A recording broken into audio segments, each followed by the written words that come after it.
So ito guys, basa po yung ating pinaka-puzzle mat na yan. So gagamitan ko siya ng Royal Panda tissue. Okay, susubukan natin kung mabilis siya mapunit kapag ipupunan sa basa. So ayan siya. So ayan siya mga miha. So hindi siya mabilis mapunit ha. Maganda kasi siya, makapal naman po siya. Ayan. Ang ganda ng quality ng tissue natin. Okay.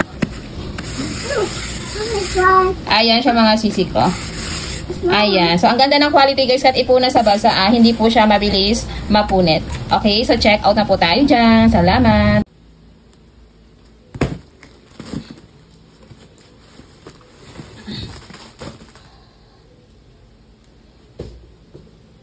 Ayan mga sis, kung naghahanap po kayo ng magandang quality tissue, so ito po ang ating Royal Panda tissue. So, ito po is makapal. 300 sheets po siya. So, 5 layers, 30 packs or 30 pieces ang ating ma-receive po dyan.